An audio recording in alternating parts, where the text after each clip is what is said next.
Want to show your love for MSA in a cool way? Our bottles and notebooks are just what you need. Take a peek at the collection in the description and pick your favorites. Trust me, you'll love them. Hi, I'm Natasha from Croatia with a story of how love saved lives. Please like and subscribe to MSA. I was raised in a small, scenic village by my mom and grandma. Mom was unique, often acting strangely. For example, after a lady said my long auburn hair could make me a model, Mom cut it short at home, saying, "Short hair suits you better." And when I watched Disney movies, she'd remind me, "Real life isn't a fairy tale. If you find Prince Charming, run the other way." Grandma said Mom turned bitter after my dad left when she was pregnant. He vanished with his secretary, breaking all his promises. I always watched Disney movies at my best friend Tanya's house, as she found Mom's overreactions funny. Tanya would joke, "I'll hide your Romeo when you find him." Life wasn't too bad, but I struggled with one thing. While others had dreams and goals, I had no idea what my passion was. I tried everything: kayaking, pottery, video games, but nothing stuck. I thought I'd never have one fixed goal in life, until one day in 10th grade, we went on a school trip to the dam in the gorge. It was really big and cool. While our teacher talked about how it worked, I saw Tanya sneaking down a hallway. I followed her and found her in a room, spraying black paint on computer screens. "Tanya, what are you doing?" Before Tanya could reply, we heard voices nearby. She grabbed my hand and we dashed to the emergency exit. That was close. But why did you do that? They'll just replace those screens and you could get in trouble. It's because of what the dam's doing to nature. It's hurting the fish, and many villages were flooded for this to be built. I had no idea you were so involved in this. Yeah, I'm in an activist group now. We're trying to fix things. Come to our next meeting? I wasn't sure at first, but going to that meeting really opened my eyes. Our beautiful valley had changed so much because of the dam. I got involved with the activist group, handing out flyers and collecting signatures to take down the dam. It was tough, but it felt right, like I was finally doing something important. Then, Tanya told me she was leaving for Los Angeles with her dad for a month. Before she left, she handed me a key and a uniform for a risky plan. "Don't ask me how I got them. We're gonna make a real difference, Natasha. Just go to the control room at the dam's office, upload this virus to shut down the dam temporarily." Nervously, I agreed. Dressed in a personnel uniform, I used the key to enter the control room. Suddenly, I heard someone walking toward the control room and I hid, only to see a guy from school named Luca. I jumped out of my hiding spot. "Luca, what are you doing here?" Oh, I'm just looking for my wallet. Dropped it here somewhere on a visit. His excuse seemed stupid, but before I could question him, loud alarms started blaring all over the place, and we both quickly left. Just then, he noticed the USB in my hand. Were you planning to upload something to the dam system? And what if I am? This dam is evil. The people who made it are evil. This is bad. What you're doing is really dangerous. We all want to protect the valley, but there are safer ways to do this. Once we were safely outside, Luca turned to me with a concerned face. Who told you to do this? You could land up in prison if you got caught. It was Tanya's idea. My friend, you know her. She said it would help our cause. A friend doesn't put you in danger while she's safe somewhere else. You need to be more careful about who you trust. I nodded, wiping my tears away. After that night with Luca, I distanced myself from Tanya. I felt angry at myself for letting her manipulate me so easily.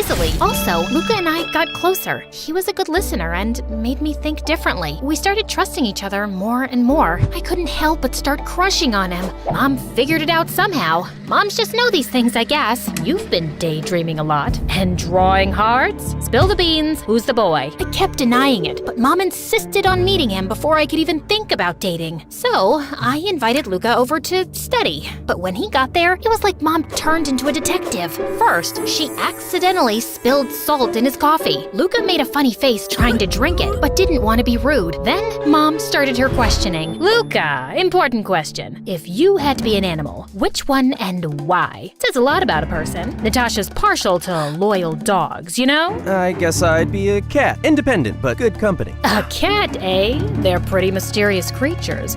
Hope that doesn't mean you're full of secrets. She continued her interrogation, making it clear she was keeping a close eye on him. I think your mother hates me. Don't take it personally. She hates all men. Oh, that makes me feel so much better. We laughed about it, and before leaving, he gave me a quick kiss. How was I so lucky? Everything was fine, until one day, Tanya came back after being away for a month. I knew we had to have a serious talk about what had happened, but things got complicated when Tanya and Luca met each other for the first time during her return. I was at some restaurant having lunch with Luca when Tanya showed up. "Hey, bestie. No call, not even a single message to ask about me for a whole month?" Well, yeah. Why would I contact a fake friend who uses me and manipulates me? What are you talking about? And who's this guy with you? Wait, this is Luca? Hi, Tanya. How do you two know each other? Natasha, I can't believe you're dating the enemy. Luca is the dam owner's son and probably soon-to-be heir. What? Wait, Luca, why didn't you tell me? I was about to. Didn't know how to bring it up, really. Especially since you were convinced my father and his company are so evil. 'Cause they are. Oh, please, Tanya. Have you ever told your bestie why you want to shut the plant down so much? At least Natasha really cares about nature, while you only want revenge for your father. Natasha, hear me out. Before his new business, Tanya's father was a competitor with mine. He lost the project years ago, and since then, his family has tried everything in their power to ruin our lives. The activist group is just the latest scheme. You know what? Yes, it started as revenge, but now I really care. Also, aren't you gonna tell Natasha that you're building a new dam? You're going to evacuate her house and the Valley's people's houses to build it? No, it's not yet final. Wow. Oh my god. One friend manipulates me and the other lies to me? You both are unbelievable. Just stay away from me. No, wait. Don't listen to her, Natasha. I just left, and that night I blocked them everywhere. My trust in both Tanya and Luca was shattered, leaving me feeling betrayed and alone. Sitting at the kitchen table, I poured out my heart to Mom. She listened with a mix of anger and sadness. Natasha, you can either cry over this mess or stand up and fight. Use what you know about Tanya and Luca. Find out more about this new dam. We need information to stop it. Her suggestion hit me hard. Knowing how weird Mom was, it was the last thing I expected her to say. Okay, Mom, I'll do it. So the next day, I decided to meet Luca at a cafe. Luca, I'm sorry I yelled at you the other day. I'm here to give you another chance. Really? That means a lot. I still care about you, Natasha. There's one thing though. The new dam project needs to stop. Can you help with that? I wish I could, but I can't stop the dam. What if I get you a new house in town? A new house? It's our home and valley at stake, not just a house. You should be grateful, Natasha. I'm offering you a way out. Not everyone gets that chance. An option to abandon everything we love? Some choice, Luca. You come here acting like you're doing us a favor while ripping our lives apart. This isn't easy for me either. I'm trying to find a middle ground, but you're making it impossible. If we don't compromise, we'll both end up losing everything. I don't compromise with people who have no heart. You want to talk about losing everything? Talk to the families that have lived here for generations. You think I don't know what's at stake? But this is bigger than us, Natasha. Sometimes we have to play the hand we're dealt. And sometimes, Luca, we need to fold and walk away from the table. Until you're ready to really understand what's at stake, this conversation is over. And by the way, you're a jerk. Oh my god, you're just trying to make me look like the bad guy here. You are! You're heartless and greedy, and there's nothing you can say to make me change my mind. In a burst of anger, Luca slammed his fist on the table, causing his glass to shatter on the floor. The cafe fell silent, all eyes on us. How dare you? I'll do anything to stop you from building the dam. I'll even make you remove the first dam, you greedy, evil people.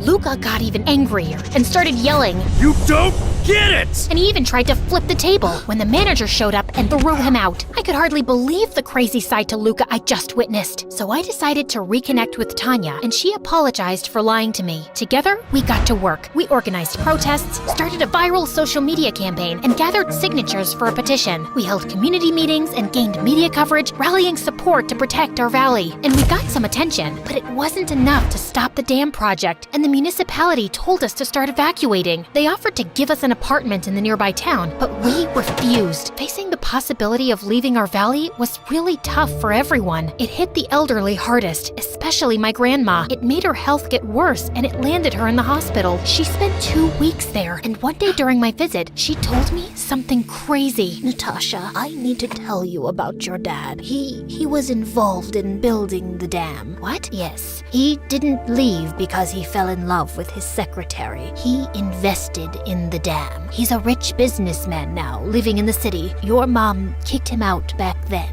Why didn't you tell me he didn't just run off? That he was actually a villain? We thought it was best to keep it from you. He chose money over us. A jerk who loves money more than his own family? How could he? I'm so sorry, dear. We wanted to protect you. So I'm not only fighting against some big, greedy companies, I'm fighting against my own dad? I tried reaching Dad, but it was always voicemail, again Again and again, I left messages, but he never returned my calls. When Mom caught me hanging up, she said, "Natasha, stop. He made his choice a long time ago. He won't listen. He's a greedy jerk." And then tears started rolling down her cheeks. I wrapped my arms around her, feeling her pain as my own. I headed to Tanya's place, heavy with the secret about Dad. I hadn't told her yet, feeling too ashamed, but I needed to talk to her. Tanya's mom let me in. I reached Tanya's door and heard her say, "I'll make sure Natasha backs off." My hand pushed the door open without thinking. "What's going on, Tanya? Who are you talking to?" "Natasha, I've been talking to Luca's dad. I'm so sorry." "Why, Tanya?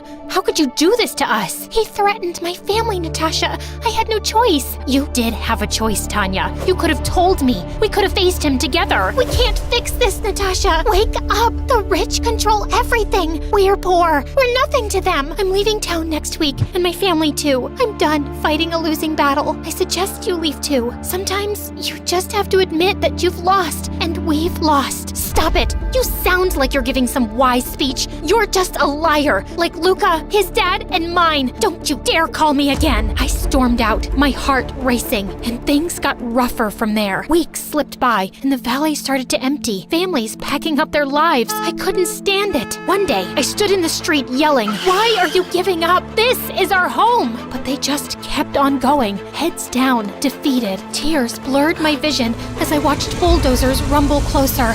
Felt like the end, until Luca showed up out of nowhere with a group of stern-looking people carrying briefcases. Stop the bulldozers! We're not done here! "What are you doing, Luca?" I'm fighting for once. My dad, your dad, they've gone too far. These lawyers and I, we've uncovered illegal deals, Natasha. We are saving the valley. "You're serious about this?" I've been feeling so torn up about it.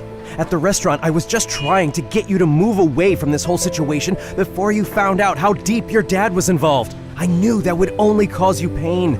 I'm sorry I overreacted that day, and I thought we would never win this fight, but now we can. By the authority of these documents, any further construction is illegal. Cease operations immediately. The bulldozer's engine cut off and everything was quiet for a second. Then, all around, people burst into cheers and applause. People were laughing and crying with joy around us. We had actually won. We had saved our home. I ran to Luca and hugged him so hard we almost fell over. I let go of my anger at Tanya. She was my friend, and I knew she felt trapped by the situation. As for Dad, nope, I never saw him, and I never wanted to. I just hoped that he would face justice for his crimes one day.